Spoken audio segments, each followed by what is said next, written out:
Joining us now on the line is Shi Davidi of Sportsnet.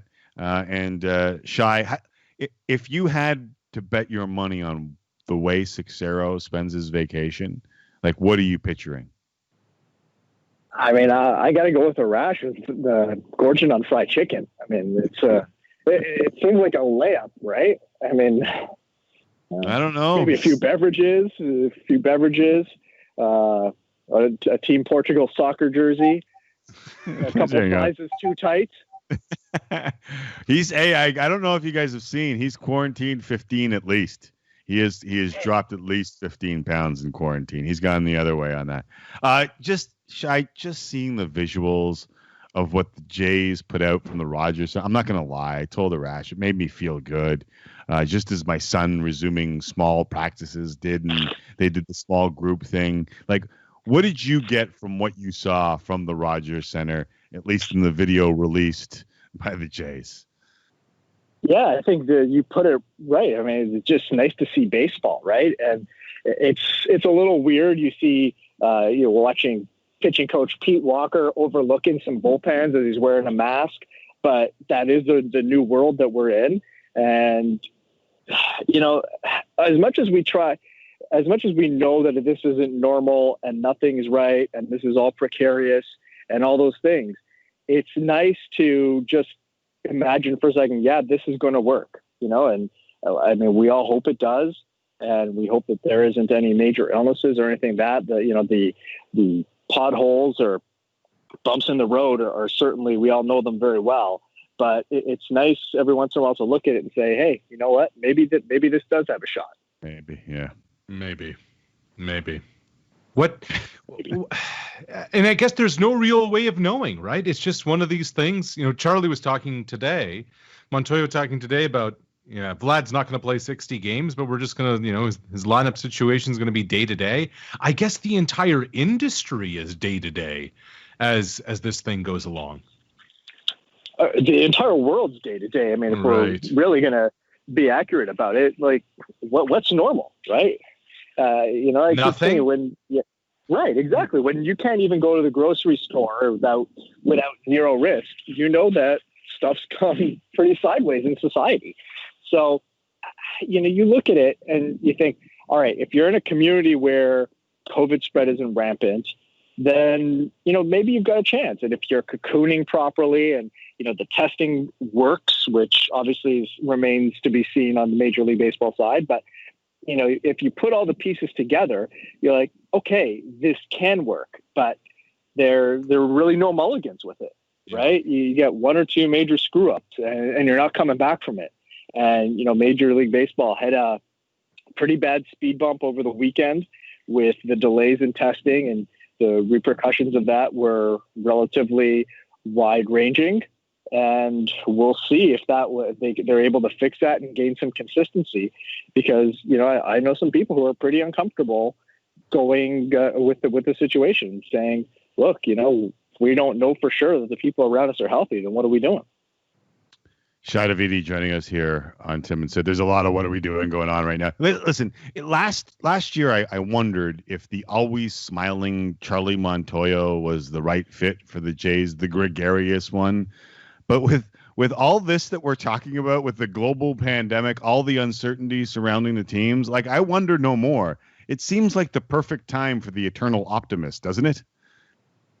You'd have to be, to a certain degree, for sure, right? I mean, if you're a pessimist right now, and, I like to consider myself sort of middle ground. I can swing pessimist, but I try to be optimist.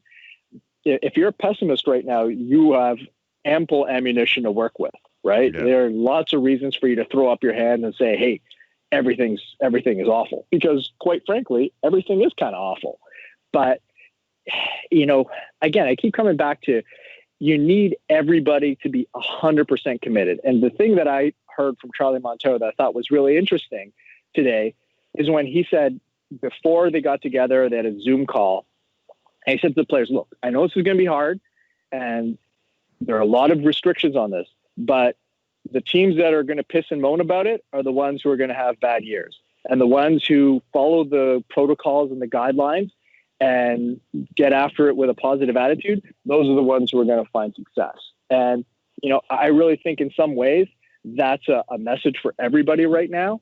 It's really easy to look at the pandemic and say, I can't do anything and just throw up your hands, or you can adapt and try to find a way to thrive. And, I think that mentality, that conversation from Charlie Montoyo to his team is perfect for the times. And, if he can bring that and help his players maintain that through what's going to be a slog, if they get through it, that's only going to help this club. Which I think when you have a youngish team, that's an advantage. A lot of these guys haven't established themselves as big leaguers yet. They're still trying to get in there. They want this. There's going to be frustrations. Yeah, they're going to be ticked off about the mask wearing and all the precautions and all the testing that they have to go through. But Shi, maybe it is going to be a little bit less because so many of them are hungry to stick around and sense the opportunity and realize the opportunity for themselves of what they can achieve and accomplish here. I think there's something to be said about that. There's definitely something to be said about that. And there's definitely something to be said about the ignorance of youth. Sometimes when you don't know what you don't know, that can be a really good thing as a professional athlete, right? Instead of looking at all the reasons why things are going to go sideways, you just look at it and say, yeah, I don't care. I'm just going to go ahead and win this thing. And I don't give a rat's ass what anybody has to say. That's sort of the passion of youth. And the Blue Jays have a lot of that. They have a lot of attitude, a lot of players who are just like, yeah, I don't care what the prognostications say. I don't care what the projections say. We're going to go kick butt. And, that's a beauty part of youth. And sometimes it works. Sometimes reality punches youth in the face and it can be pretty jarring. So which way is it going to go? I don't know. But I think if this gets off the ground, it's got a chance to be really, really entertaining. I laugh because as a youth, I got punched in the face a bunch of times. Shi Davidi, MLB insider, joining us here on Tim and Sid. I know your eyebrow was raised like ours when Bob Nightingale said that some Jays were only tested once before leaving Dunedin. Was that sorted out enough to please the Canadian government? And if so, does a successful quarantine for the Jays set the groundwork for them being able to host 30 games at home this year? And if not, is Buffalo back in play? So presumably they would have, gone to the government and said, hey, this is 100% wrong. I mean, they did say that they did confirm that everybody on the team had gone through and produced 2 negative tests. So, this that's not the thing that you mess around with. And I'd imagine that they would have gone immediately to the government and said, hey, there might have been some confusion, but, this is what happened. Here's the record of it. We're honoring our word. Now, does that impact, does a successful quarantine impact the regular season? Not really, because the deliberations are completely different, right? This is one team not traveling, not going anywhere, versus a team that's versus 2 teams going back and forth across the border, traveling to parts of the United States where there may be quite rampant spread of COVID-19. That's a totally different beast than taking a pre-screened group and isolating them in Toronto. So can they finish that hurdle with the government? I don't know. But Mark Shapiro said last week that Dunedin was the most likely backup plan, that they were going to spend part of this week checking on other options. Buffalo is certainly one of them. They've gone back and forth to Buffalo a number of times. They've looked at Buffalo as the likely spot for their alternative training site. It's not an ideal setup from an infrastructure point of view, but if they really want to avoid Florida, I mean, if that deteriorates further, then I think you'll find ways to work around some hurdles that you may be facing there if you had to. Shi, I know you got to go. We got to go too. I just got a quick question for you. I was thinking about this today. It's a big if. If the season doesn't go, I was thinking about the Mookie Betts David Price deal from Boston to LA. The Dodgers gave up a lot to make that thing happen. If there's no season, baseball has to give the Dodgers some kind of compensation for not getting a minute of Mookie Betts, don't they?